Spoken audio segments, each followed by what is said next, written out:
Hey everyone, just want to put a little video together right now because I'm really upset about a friend in Honduras que is having his life threatened, um, and this just really extends to so many things that are going on in the political realm right now that we don't hear about in the news, and really just all the violence that's been plaguing Honduras, you know, exploding after the coup d'etat in 2009 that Hillary Clinton and the Obama regime were responsible for, and just the total hypocrisy of what's going on in the world right now, that the U.S. retains the right to arrest diplomats from Venezuela, steal their gold, that there's this entire economic warfare happening against, you know, these countries, Venezuela and Cuba, that as if that there's some, that anyone who's educated could buy this explanation that these countries are threats. Meanwhile, the systems that are created by their own hand, like in Honduras, where this comrade of ours has been standing up to the private interests, including the, illegal de facto narco government that runs Honduras and has, caused it to be the murder capital, the highest rate of people leaving the country, going into exile. So hopefully he will be able to. He's been a candidate for mayor in an alcalde in the east, in a kind of Garifuna section of the country. And, I'm in Ecuador right now, don't know what to do about this other than, try to break the silence a little bit, and the media just blackout on just all the nonsense that's going on, and again, I mean, just that there's this constant stranglehold on Venezuela. They're starting this right now against Nicaragua. Kind of these media attacks that are just based in uneducation, based in like the lack of consciousness and the lack of information that people have about what's going on in the world. The U.S. has spent billions of dollars arming and propping up the government in Colombia, next door to Venezuela, where it is admitted and proven that the army has been killing peasants and then claiming under false pretenses that they were guerrillas or something, guerrillas. So that level of hypocrisy, those are the allies, those are the regimes that this de facto world power is arming and maintaining, and meanwhile, it's just pure and simple castigation. Under what pretense can you just steal the national gold that's in international banks from the Maduro regime in Venezuela? It just are there any kinds of any other country in the world that has this bloody record that the U.S. has? It's just atrocious, and the media is just in lockstep.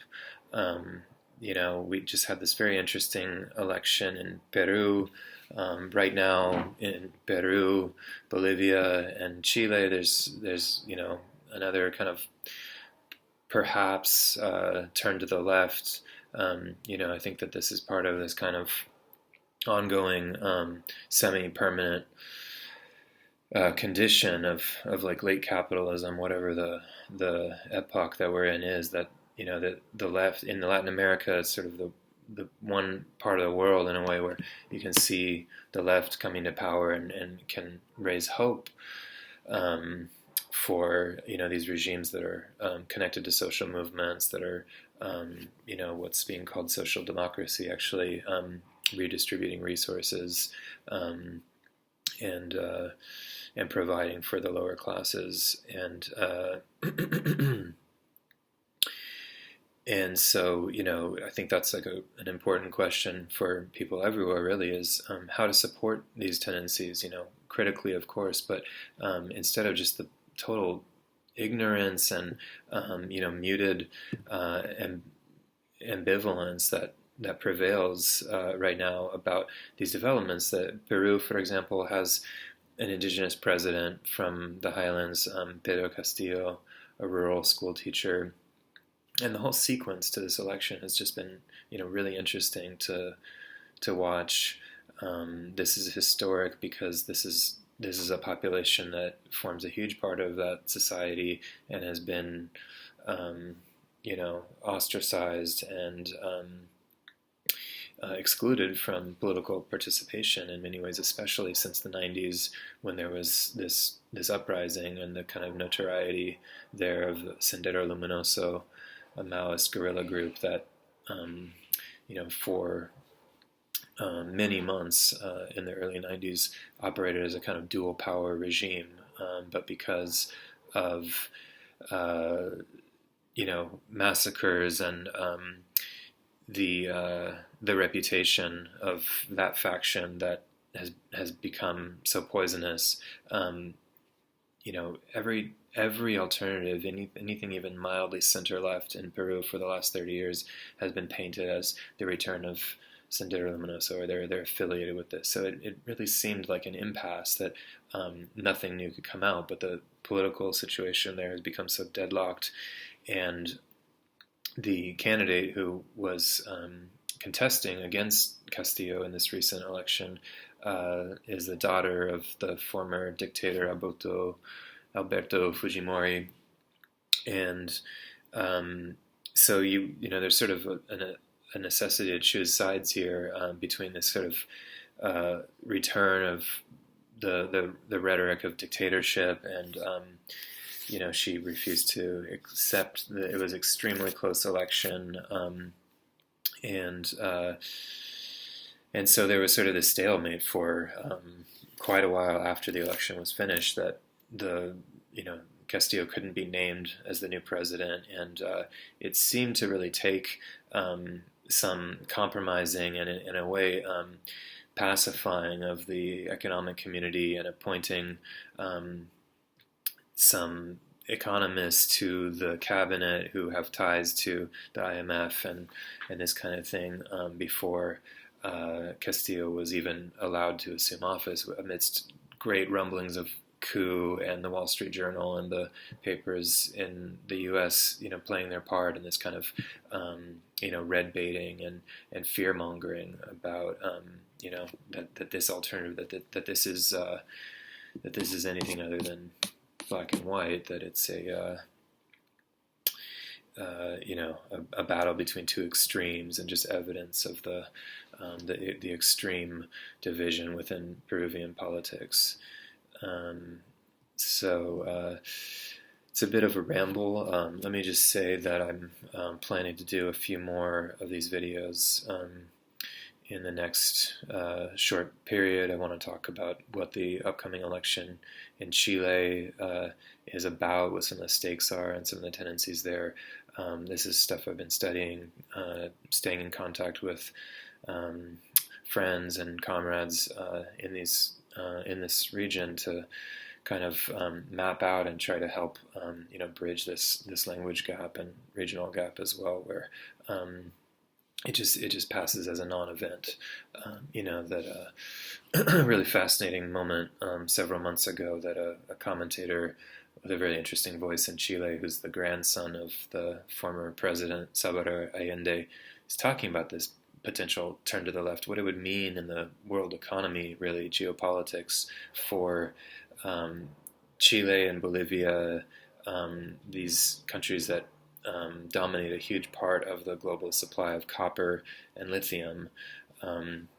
that are so key to the emerging economies, because lithium stores energy and copper conducts. And he mentioned a third country that I'm actually forgetting whether it was possibly Argentina, but that between Chile, Bolivia, and this third, that they would have a huge kind of monopoly over the world supply of these minerals, and the interesting way in which a left wing or socialist government there or alliance, you know,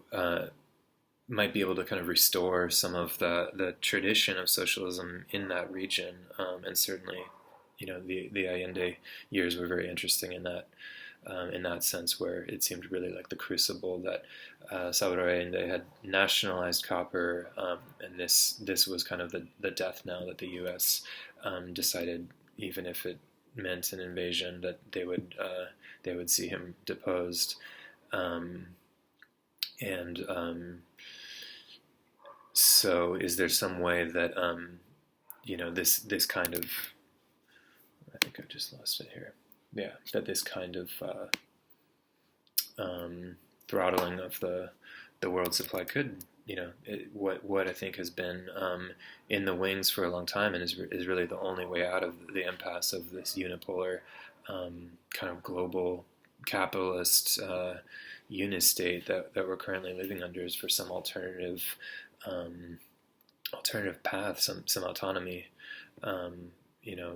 Countries actually controlling their own resources and being able to put their demands forward on the world stage.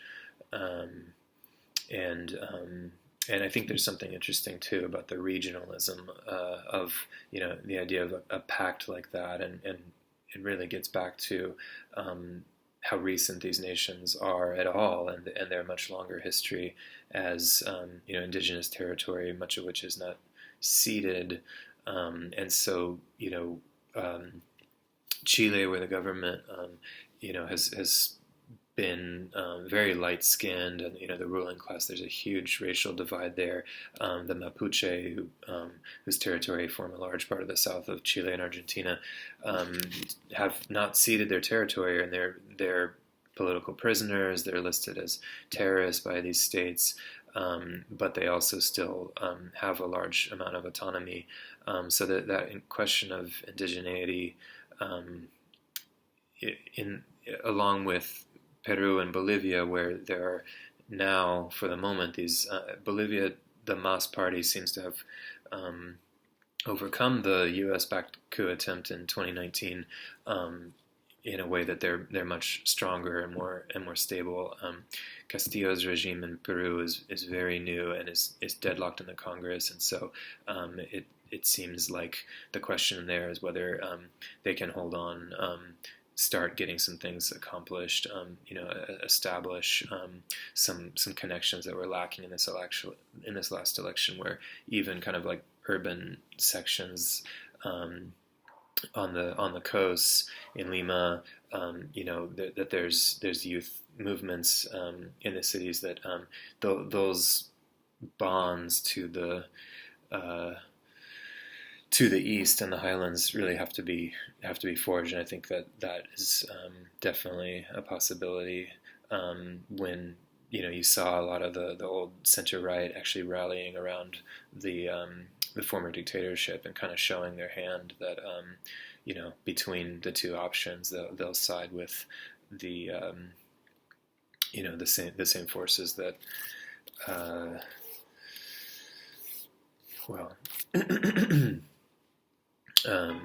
don't want to get into the record of Fujimori here,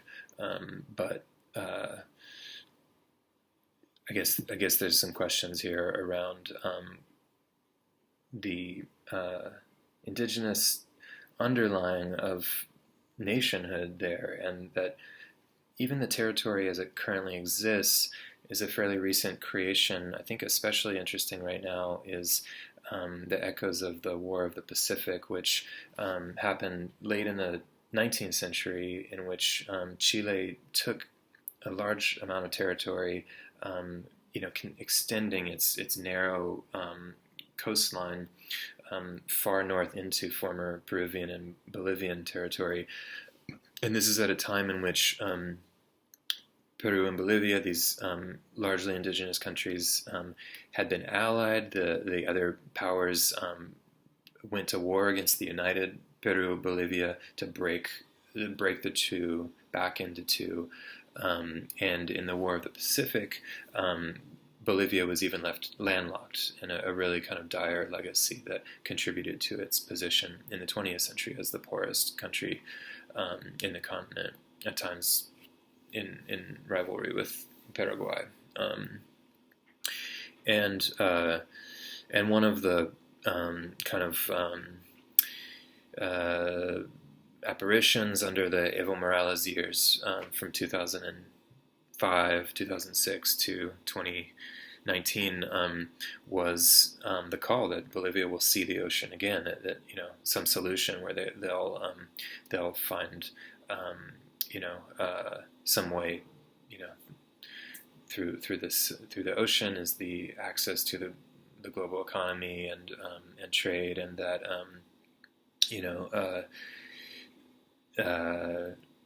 there's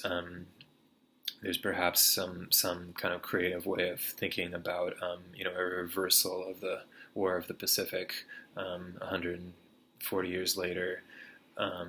if we were to see some further development. I think that's a big if. This election in Chile, since I'm getting into it, is happening at the end of this month in November, and this is for many months the leading figure in the polls has been the candidate from the left-wing alliance, which is called Frente Amplio, Popular Front, and they had a runoff. They had a pact with the communist candidate Daniel Jadwe, that the winner of their primary, the two parties would get behind whoever won the primary.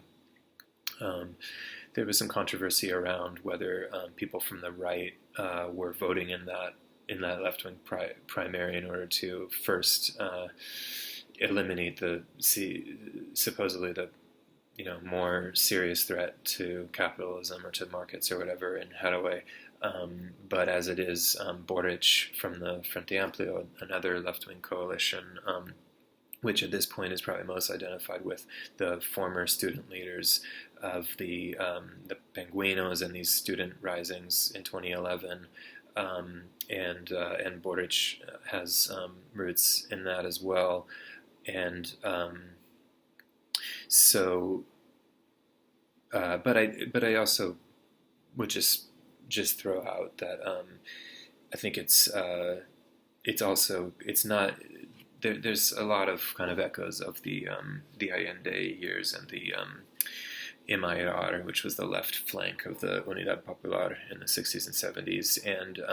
I wouldn't think it appropriate to say that that the Frente Amplio is the descendant of the UP and the MIR has traced down into the CP. I personally know former MIR members who are participants in the Frente Amplio. There's a different kind of set of debates that are going on, and I think there's some evidence that Boric is more moderate and is more sort of speaking in the language of less radical change and compromising with some of the established politics in Chile. But I also think it would be historic. This party did extremely well in the last elections in which Piñera won, which was 4 years ago, 2018, the beginning of 2018, and most likely that had there not been some tactics used against them to show them much lower in the polls than they actually were. I can't remember her name now, the candidate who was running for the Frente Amplio, but they probably would have easily gotten into the second pass when there would have been a runoff with Piñera. Instead, there was a kind of milquetoast successor to the center-left party in Chile, whose main figure, I'm also forgetting her name right now, who's moved on to the UN. But this kind of this power sharing between the center left and the center right that has dominated Chile since the fall of the dictatorship in the 90s. And so this would be the first kind of escape from that deadlock if the Frente Amplio were to come into power. And this is happening right at the moment when the new constitution is being written, dispatching with the old constitution of the Pinochet dictatorship, and it's a constituent assembly, so there's voting and deputies from all over the country who are participating in the assembly, and it's being led by an indigenous woman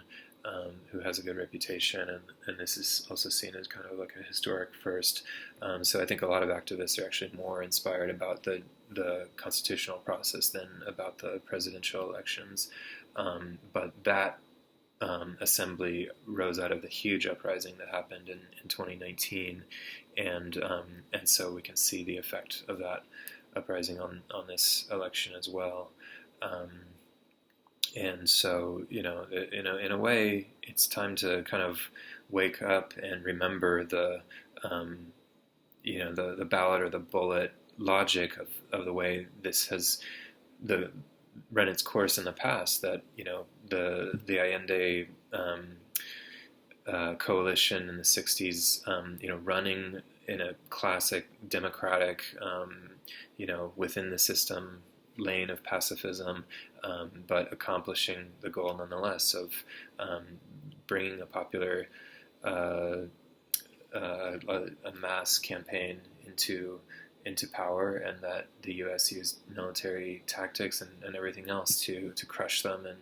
and create this terror state under Pinochet, and that unfortunately has only advanced since. But I think that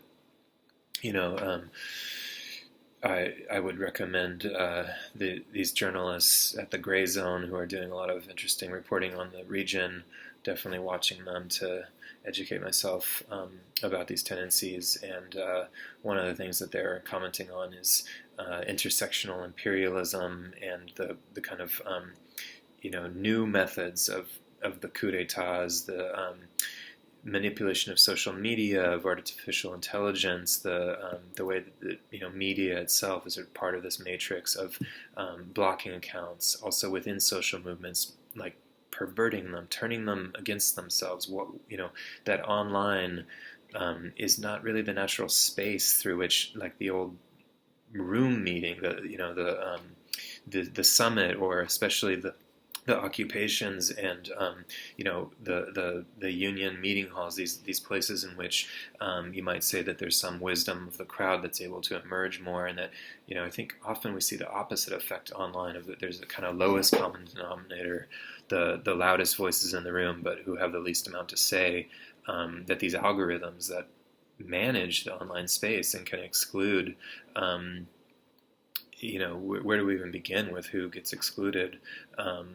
in terms of access to technology, and there's so much about that is really just not the proper space for affecting change. And so the manipulation of social movements and the kind of just very strange place that left-wing politics have gotten to in the U.S., where these questions aren't even considered. Imperialism, geopolitics, internationalism, things that happen outside of the U.S. are just kind of gone from consideration, and it's become something very strange about political correctness or posturing, and so that in itself is a kind of deadlock that I think could be alleviated greatly by the return of internationalism. And not so long ago, these amazing movements like C-Space, the Committee of People in Solidarity with El Salvador, where after the huge wave of the Vietnam anti-war movements, a lot of dedicated activists really turned their attention to the fact that there were these indigenous peasant movements clamoring for justice in Central America, and being waged war on by the U.S. and its proxies, paramilitary death squads, and that was a battle that had to be joined. But unfortunately, it's been a long slide down in terms of the attention and the also the courage of people like that who went, risked their lives to keep the kind of international bonds of solidarity alive. So I guess returning a little bit here at the end to where I started with what's going on in Honduras and the case of a comrade there who's being hunted by the descendants of the death squads, the kind of sicarios of the narcos, and how cheap life is, how absent any kind of secure state is. We're hoping that he can get a kind of political asylum in a European country, and that's really the only thing that matters in this short period, because there's no defense of there is no state other than this kind of extra legal, really capitalist organization that we have all screwed up about with the rhetoric of the U.S. fighting a war against drugs, when these are really their allies. These are, in many cases, the actual groups that were being armed and trained at Fort Benning, Georgia, the School of the Americas, to fight against what they called communism, but in many places, Guatemala, these were just Mayan peasants, that were attempting to have some say in the administration of their territory, but we've allowed this sort of rhetoric of the Cold War, that as if somehow this is a kind of justification that anything like that happened, hundreds of thousands of indigenous people slaughtered by U.S. paramilitaries, that is something that was worth it, or that at least someone could have thought and been having some kind of rational thought, even if it was wrong, that that was a reasonable thing because there was this scarier thing at the time of a threat from the Soviet Union. It's all bogus. And so what's going to happen there? I mean, amazingly, people like Christian are still standing up to these states and risking their lives. Really sadly, Berta Cáceres, in sadly in really similar situations there, and in some of the neighboring countries too. In Guatemala, there's been a lot of continued demands for justice and change in the face of violence. So I'll try to keep posting some things soon. I haven't always been a big social media poster, but I'm going to be uploading some of this stuff and try to do a little bit of reporting on these topics. Okay, stay tuned. Thanks.